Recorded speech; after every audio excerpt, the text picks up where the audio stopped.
friends, and welcome to our Cookbook Divas podcast. Today we will be talking about new releases coming out in the last week of April. And maybe by then it'll be spring in Seattle, even though it's officially spring. I see rain clouds. Oh man, it's sunny at my house. Ugh. We're getting there. It's so And close. we're only like 15 minutes apart. I know. It's really close though. It's getting warm. Yesterday it was like a good 60 degrees at least. Yay for us. I'm still eating and cooking comfort food at night. I'm still pulling out my Dutch oven cookbooks and my Instant Pot and soups and stews, because at night it's still in the 30s. We're like, brr, we're having hot cocoa every night before bed right now, because we have to use it up before actual spring gets here. Right. Yeah, no, same here. And our heat's still going at night. We're at the point where it's like, it's like too hot in the day, and then it's like, it's so cold yeah. We're getting there though. So the reason we're chit-chatting about the weather is the type of cookbooks that start coming out later in April and towards May, which May is summertime for a lot of the country. The cookbooks stop being, comfort food, winter, blah, blah, blah, spring. They start getting back into healthy eating and seasonal, and start thinking about barbecue. And we're going to go through the cookbooks we're the most excited about in the last week of April. And Katie is going to start us off with a hint at what's to come. Yeah, so we're actually going to start with some Canadian American, North American regional cookbooks. And I guess I'll go down the line and tell you what cookbooks we're going to be talking about, just so that you can skip over if you'd like. So we're going to be talking about famous chefs' cookbooks, beverage cookbooks today, healthy food-oriented cookbooks, which would be vegan, vegetarian, plant-based. We also have some more specialty and miscellaneous cookbooks coming up today. So I'm going to start with a cookbook called A Rising Tide, a cookbook of recipes and stories from Canada's Atlantic coast. I thought this was interesting because, I've never been to Canada on the Atlantic side. Me either. We need to change that. I agree. So I'm wondering what the differences are, because we are so close to Canada here. And it basically tastes like Seattle food to me. So I'd be curious to see what, like Quebec or something, like what their food tastes like. So basically this recipe has this cookbook has 100 recipes. These are all basically Canadian food oriented, Atlantic side, so I'm imagining different fish, different, stuff like that. We also have for all the recipes, which this is one of my favorite parts, and probably one of your favorite parts is there's a wine or beer pairing for every recipe for the day. I wonder if that includes breakfast. Ooh, I like the way your mind works. I know. It's like, wait a minute, every meal. So these are really unique, awesome recipes. I'm trying to find some interesting recipes because on Amazon they don't really post any of the recipes, but they might actually have some on Edelweiss. But let's see, real quick. Sorry, I should have had this up already. Yeah, they've got some. Okay, I remember. These are really beautiful. So not only do you get to see the region throughout the cookbook, but they have really awesome recipes. There's this really awesome rabbit ravioli recipe, which is interesting. They have different fish recipes, berries. They have this cod au gratin, which would be very interesting. So yeah, just really unique recipes that I know that I've never tried. So again, that is A Rising Tide, a cookbook of recipes and stories from Canada's Atlantic coast. It's by D.L. Akin. It comes out April 27th. The next cookbook is something I'm not at all familiar with as a lifetime vegetarian, but I'm happy to present it to you meat eaters for your enjoyment as well. It's Black Smoke, African Americans and the United States of Barbecue. It comes out April 27th. It's by Adrian Miller. It includes 16 profiles of significant people in the Black barbecue sector of cookbook land. There's 31 illustrations, 8 of them are in color, and only 22 recipes that are collected for this book. So it's really, really good that they're showcasing some black barbecue experts, African Americans. But 22 recipes and barely any photos doesn't really float my boat, so I will be skipping this. Plus, I don't make barbecue, but you might want to know about it. Miller chronicles how black barbecuers, pitmasters, and restaurateurs helped develop this cornerstone of American foodways, and how they're coming into their own today. It's a smoke-filled story of black perseverance, culinary innovation, and entrepreneurship. So that's Black Smoke, African Americans, and the United States of Barbecue, and 22 recipes that you can try out. Awesome. So I made a mistake, and I admit it. The next cookbook on the list isn't technically a North American regional cookbook. This is a family cookbook. It's called Raised in the Kitchen, Making Memories from Scratch, One Recipe at a Time. This is by Carrie and Kaiti. Comes out April 27th. So this is basically a cookbook for parents who actually want to teach their kids how to cook. Oh, that's cool. Yeah, I love this idea, and I actually kind of wish I had this growing up. I'm lucky that my stepdad was so willing to show us stuff when we were growing up. Well, and don't you think that most people actually learn to cook from your grandparents because your parents are too busy working? Like, both of my grandmothers were showing me stuff in the kitchen because my mom didn't work, but she was busy with all of her, society lady things and volunteering and committees and all that. So she wasn't really standing around the kitchen showing us how to cook, but my grandmother had time to. Yeah, exactly. So, and it might start changing through time, like who knows if there's going to be, who knows if the grandparents are even going to have time. I know my parents are grandparents, so they're still working and busy. Yeah, exactly. So this is really cool. She's actually a blogger as well. Her blog is called Oh Sweet Basil, which is, I believe, her kid's name. It's really cute. So it kind of goes through step-by-steps, starting with, like, really basic stuff for kids, like kid-friendly stuff. So obviously no crazy knife work or anything.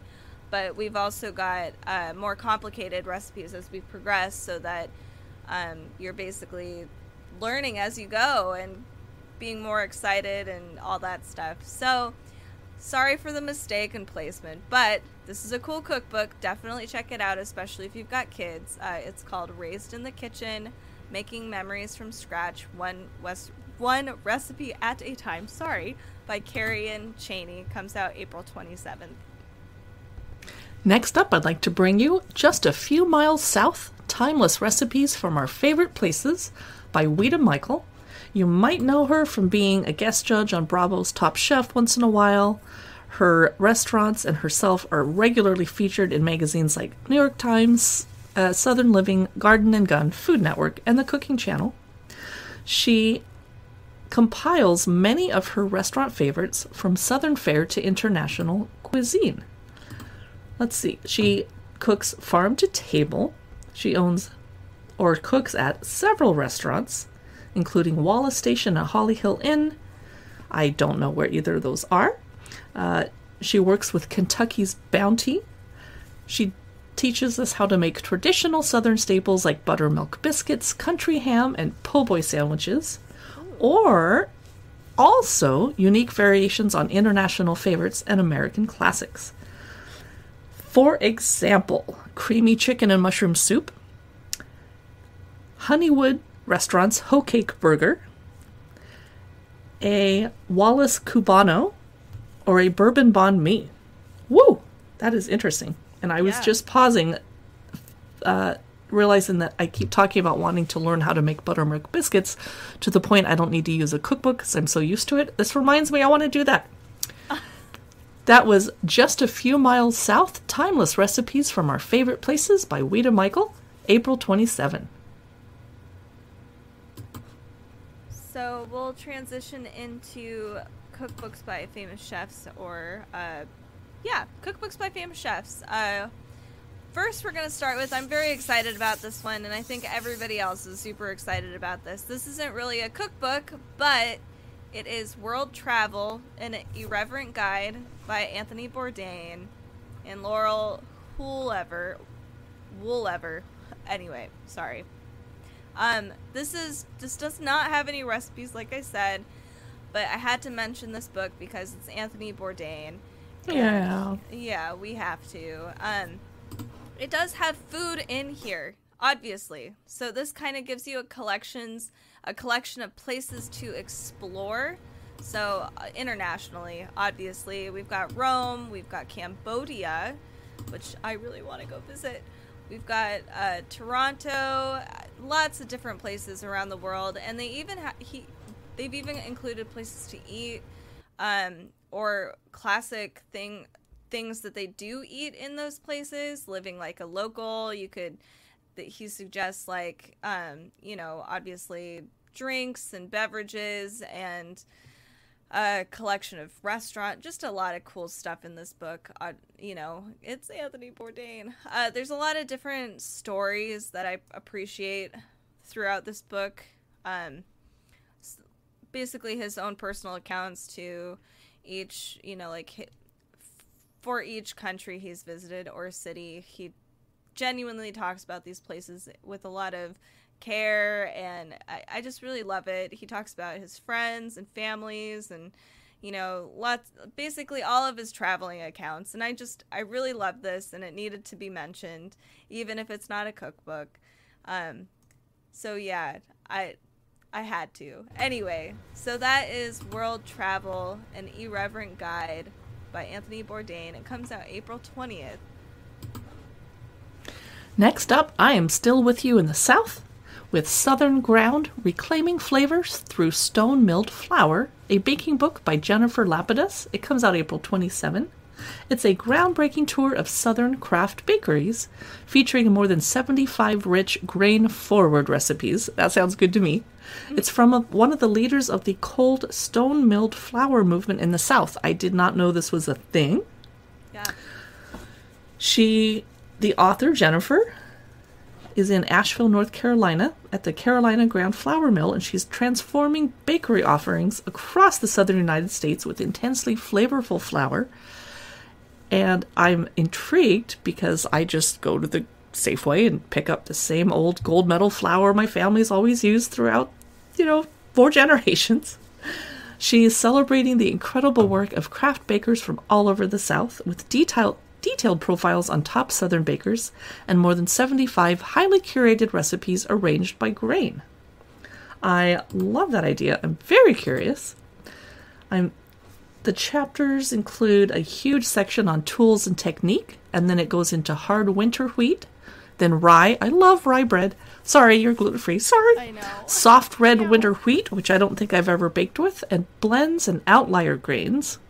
So this is going to be really, really informative, but for hardcore bakers. That is Southern Ground, Reclaiming Flavor Through Stone-Milled Flour by Jennifer Lapidus. Awesome. So the next cookbook that I am actually going to talk about is called Getaway Food and Drink to Transport You. This comes out April 27th. It's by Renee Erickson, who is a local Pacific Northwesterner, a Seattleite.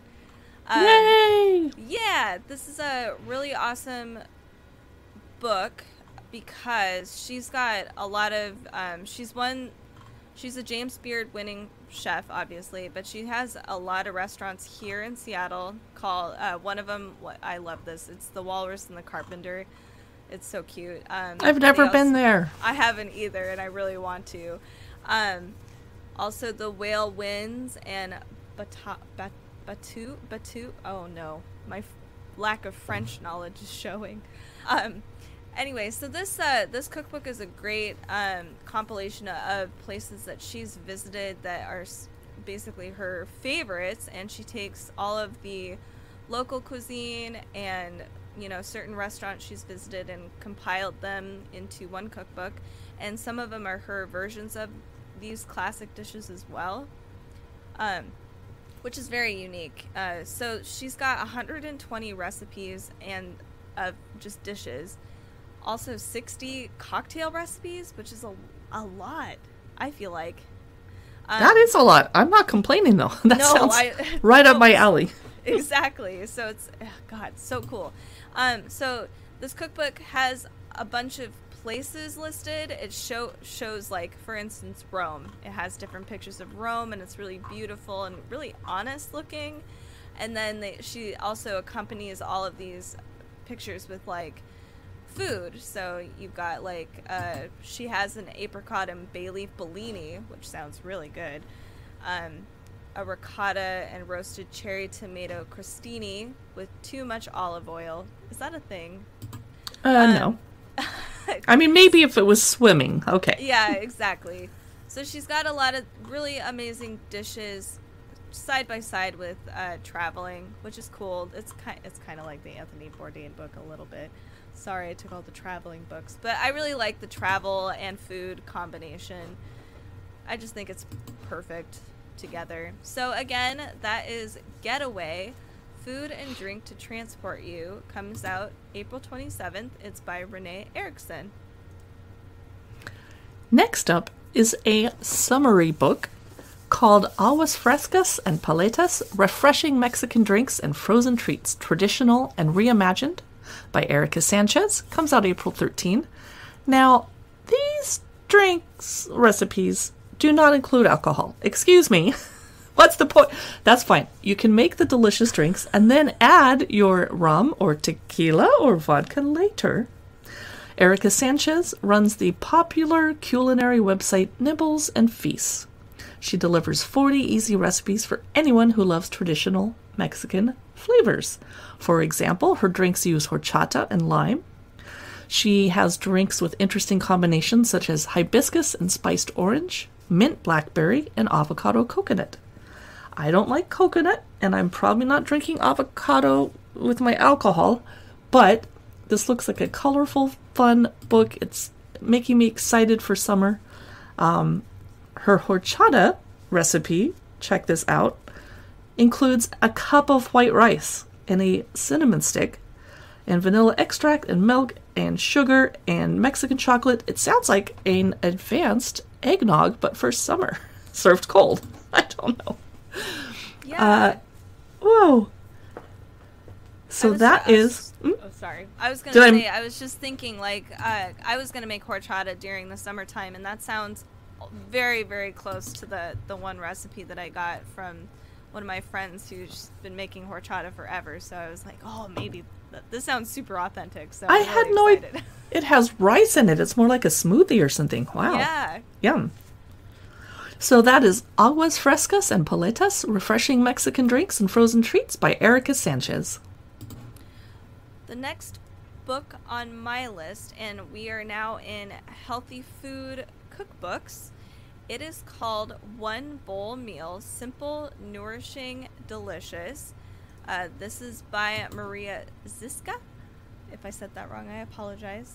It comes out April 27th. It has 30 complete meals, and so it's an interesting cookbook. So she kind of provides examples of meals, like let me see if I can actually pull up an example of a meal, but I would say like a poke bowl is like an example of a whole meal that she provides. But basically her cookbook is about giving you 5 essential steps to building a whole bowl for a meal. So her first step would be like starting with a base, like rice or lettuce or, quinoa, stuff like that. We've got a protein. She says to include, so that could be range from tofu to chicken, and then consider a sauce. Add a couple toppings would be the 4th step. And then garnishes, which would be like something crunchy or bright or, acidic, something to give it a little more life. I like this cookbook because it's fluid. I'm glad she gives us examples so that we can kind of compare and contrast notes. Like, okay, I'm trying to make my own bowl here, but I'm not sure about it. So I like that she's got, examples of full bowls, but oh yeah, gives you the foundation to being able to kind of go on your own and creating your own bowl. And it is actually quite, like, it's kind of fun to make. I've been making bowls lately, and I like how versatile it is, and you can change like 1 or 2 things from that base 5, and you'll have like a totally different meal versus the day before. So I really like this particular cookbook for that. And the pictures are great, but bottom line, I think it's just a great foundational cookbook. It's a good one to get you started with one bowl meals. So I don't often think of making one bowl meals, and I should, since I don't have a proper kitchen right now. And I don't even order them. There's a restaurant near us that serves a vegetarian bowl, and I just never think of ordering it. But part of that is because I see French fries on the menu, and I go for that instead. Oops. Yeah. Reach for the bowl, Carrie. Reach for the bowl. I mean, we can make a French fry bowl, I think. Yes. Have your base. I mean, I'm just thinking about it. Oh, that sounds delicious. That's the non-healthy version, but it's so good. Anyway, that is, this cookbook is called One Bowl Meals, Simple, Nourishing, Delicious, by Maria Ziska. Comes out April 27, 2021. Next up is Healthy Cooking for One Cookbook, 75 Delicious Recipes Made Simple by Lauren O'Connor. She is a registered dietitian, and I love the idea of healthy cooking for one. I actually cook some meals just for me that aren't for my boyfriend, because I'll make him a chicken dish that's completely different than my vegetarian tofu dish. I don't do that too often because who has the time? I just make him go without meat, and he's happy to do that. But once in a while, he should have some meat that he wants. Lauren O'Connor is a dietitian that helps us learn how to make recipes for one without worrying about abundant leftovers or a pile of dirty dishes. She does budget-friendly meals. She focuses on health, and she does include some nutritional calculations and dietary labels that help you choose foods tailored for your personal health goals. She gives you one sample menu with a week's worth of healthy pre-planned meals to help you start off. I love the idea of cooking for one cookbooks. I have a lot of friends who are staying home because of the pandemic, and they're cooking for themselves more than they normally would, and they would probably love this cookbook. For example, I'm taking a peek at Chapter 3, Quick Lunches. Saucy bean burrito bowl. Okay, I might try that. A tuna niçoise salad, a healthy Cobb salad, an herbed tuna salad sandwich, an egg salad sandwich. I love egg salad. A chickpea and farro salad, braised tofu BLT, creamy broccoli salad, grilled pear and cheese sandwich. Hello! That sounds so good. That is the Healthy Cooking for One cookbook by Lauren O'Connor. The next cookbook on my list, it sounds really medical, but I promise it's not as medical as it sounds. It's called Vibrant Botanicals, Transformational Recipes Using Adaptogens, see, I'm struggling here, and Other Healing Herbs, a cookbook by Jennifer McGruther. It comes out April 27th. Okay, I don't know what an adaptogen is. I don't either. It sounds healthy and good for you. I know, I was like, okay, cool. Oh, okay, it says in the title, it says an adaptogen is a plant extract that help the body adapt to stress. Okay. Oh, give me a vat full then. I know, exactly. Give me a gallon. So there's 75 recipes in this cookbook. They utilize, and we're not doctors here, so we're not trying to promote anything, but it's supposed to lead to healing or energizing or serenity. That sounds great and awesome. Jennifer McGruther is a certified nutritional therapy practitioner, herbalist, and writer. So hopefully she has a lot more insight than we do in eating healthy using this cookbook. But the cookbook is beautifully designed. The photos are super stunning. They're just bright and clean. She has a lot of really traditional recipes, I would say, like a dark chocolate cherry granola, or she even has like a spiced chocolate tea, which, oh, that sounds so good. That does. But a lot of her meals are very healthy, not a lot of meat, and if there is meat, it's like a low, usually white meat, so like chicken or turkey. Well, I guess turkey can be, it's a low fat meat. These basically are all of her recipes are trying to utilize herbal infusions to make you feel better, and understand your body, and hopefully kind of jumpstart your day mostly and maintain that. So if you're really into that kind of thing and all of the science behind it and learning how to eat healthy, you should check out Vibrant Botanicals, Transformational Recipes Using Adaptogens and Other Healing Herbs by Jennifer McGrether, coming out April 27th. My next cookbook is the Traveling Vegan Cookbook, Exciting Plant-Based Meals from the Mediterranean and East Asia and the Middle East and More by Kristen Kaminsky. It comes out April 27.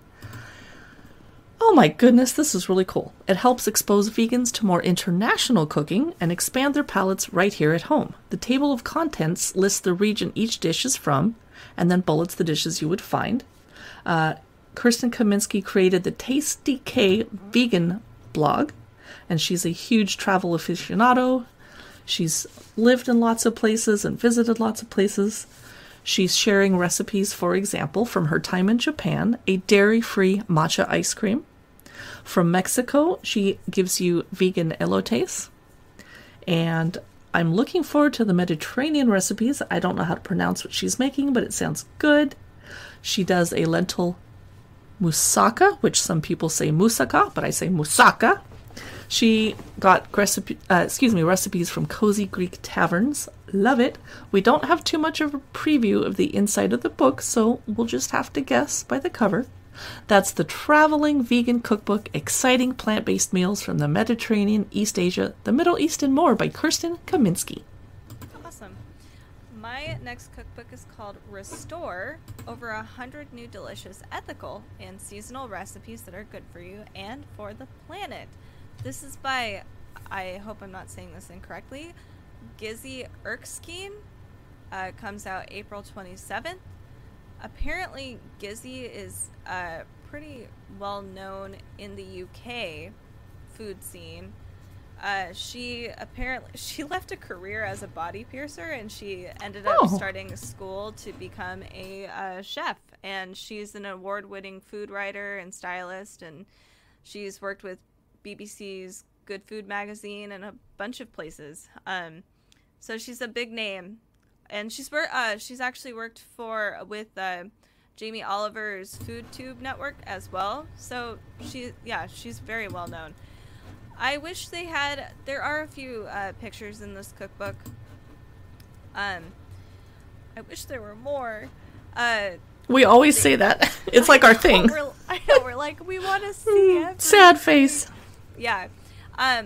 So basically what this cookbook has is like, it helps readers like us learn how to source and cook local and seasonal ingredients, which is nice because I think more and more people are starting to,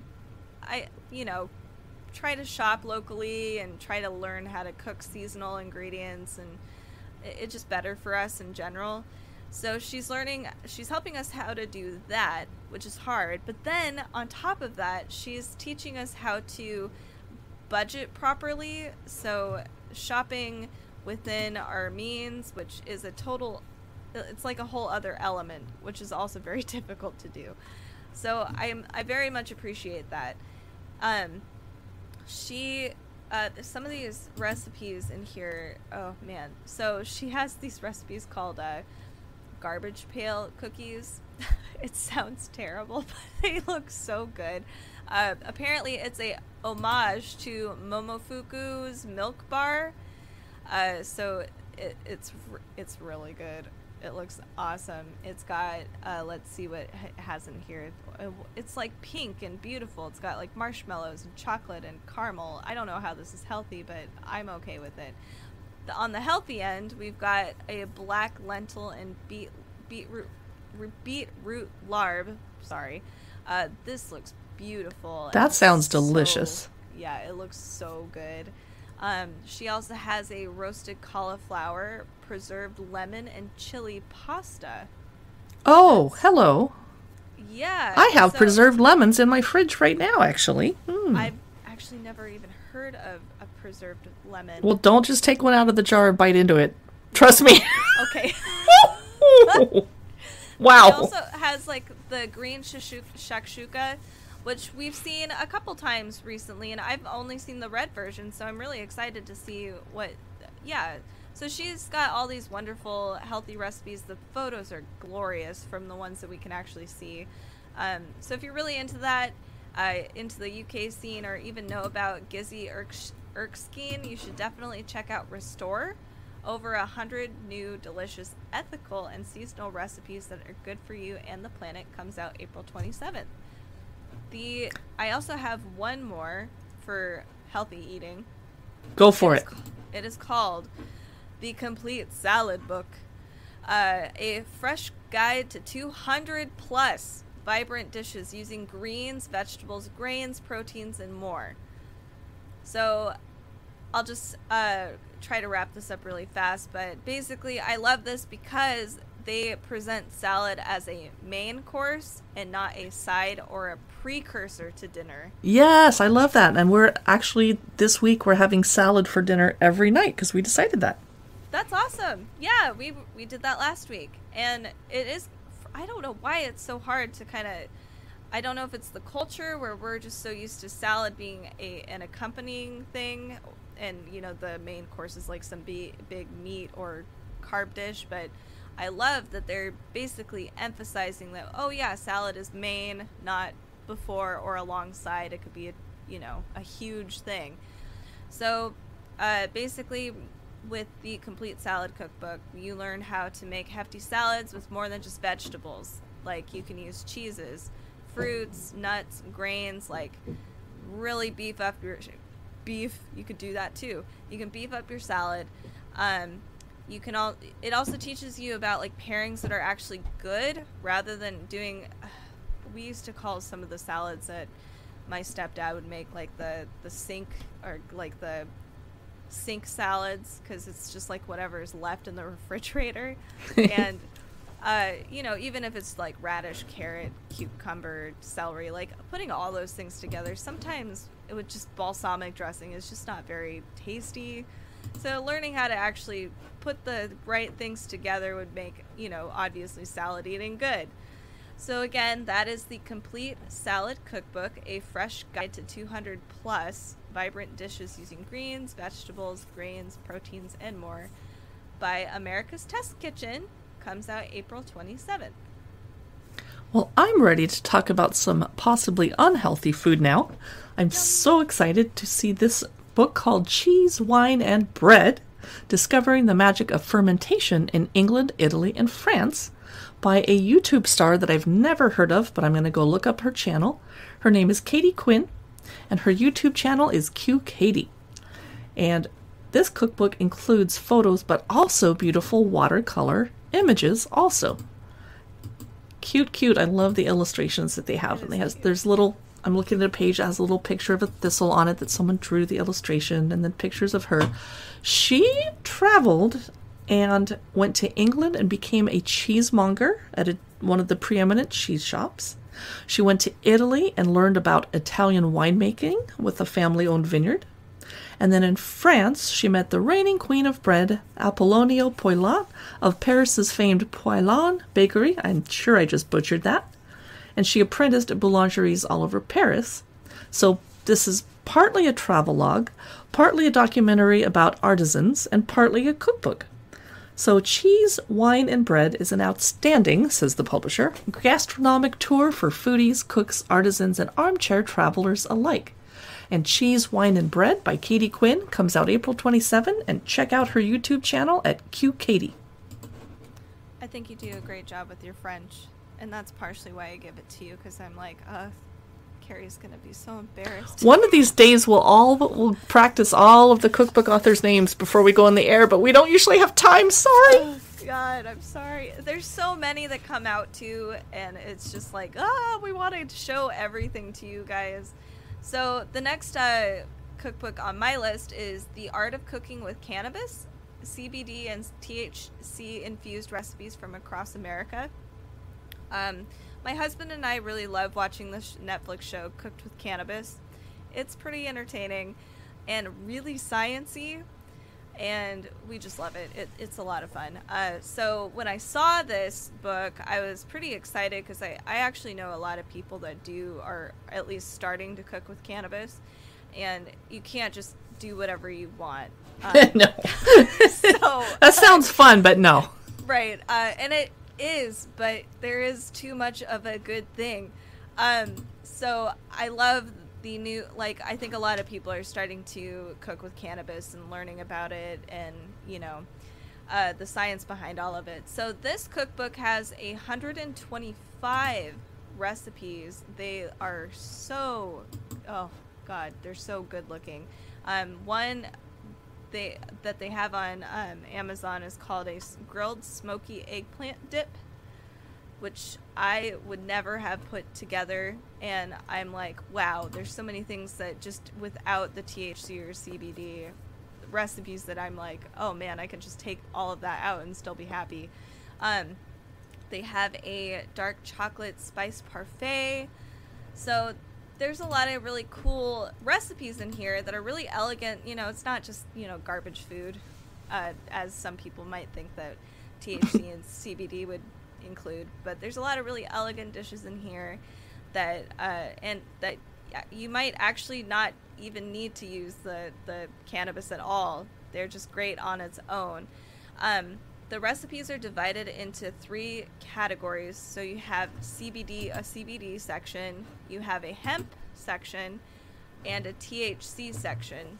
So for those who are really diving into cooking with cannabis, this is definitely a great way of kind of deciphering how you would want to do that and where you'd want to put your CBD, where you would want to put heavy THC, which is great. So, again, that is The Art of Cooking with Cannabis, CBD and THC-infused recipes from across America. It comes out April 27th. It's by Tracy Medeiros. Oh, no. What's next for you, Carrie? Well, I should have heard of this, but I haven't. It's That Time We Ate Our Feelings, 150 recipes for comfort food from the heart, from the creators of the Corona Kitchen, which are Lisa Lucas and Debriana Mancini. I don't know what the Corona Kitchen was. Was it a YouTube show or TV or? Yeah, I didn't even know about it until recently either, and I'm sad I didn't know about it. They broadcast their culinary adventures during the COVID-19 lockdown and the dark days that followed, and in the process it says they connected with a hungry audience that spans the globe, but apparently didn't reach into Seattle because Katie and I didn't hear about them. So it still doesn't clear up if it's on TV or YouTube, so whatever. If you know what the Corona Kitchen is, they have a cookbook out, and it features original recipes for all meals of the day, plus snacks and side dishes, cocktails, and why would you want to bother with a mocktail, but okay. And kindly, they include options for vegans, vegetarians, gluten-free, and dairy-free diets. So that is for fans of the Corona Kitchen, whatever that is. That Time We Ate Our Feelings by Lisa Lucas and Debriana Mancini, April 27.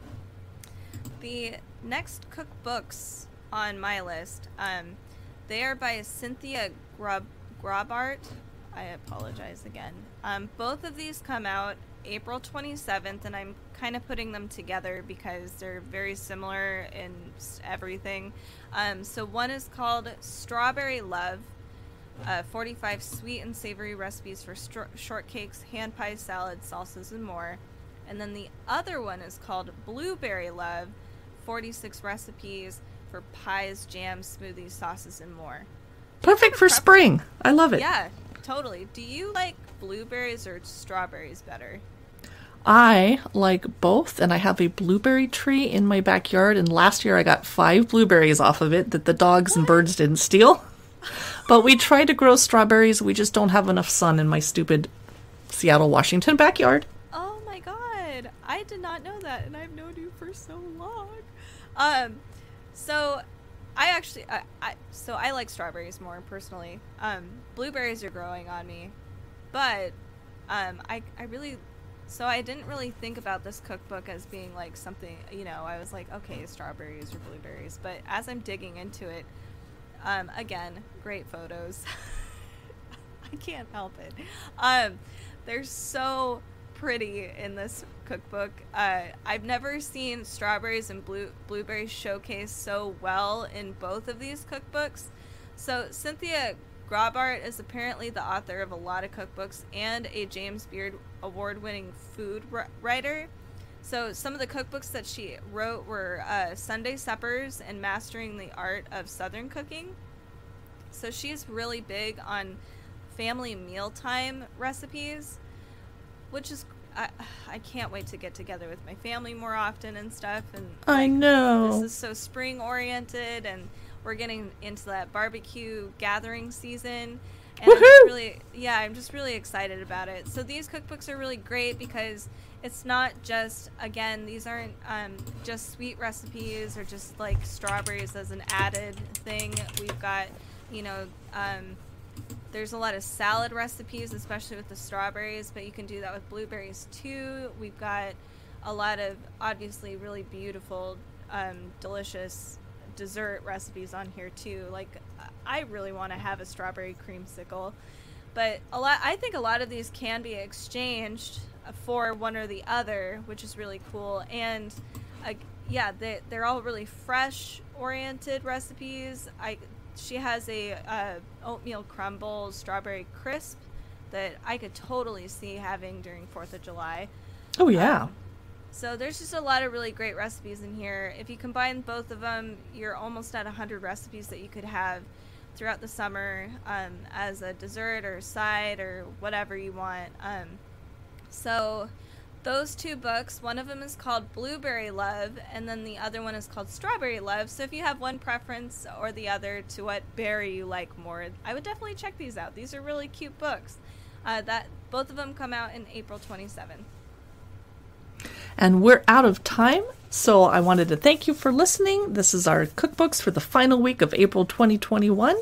Make sure to subscribe to us on YouTube, Instagram, Facebook, and Pinterest, whatever your favorite is. Our new episodes come out on Fridays, and we occasionally publish little mini-sodes on Tuesdays.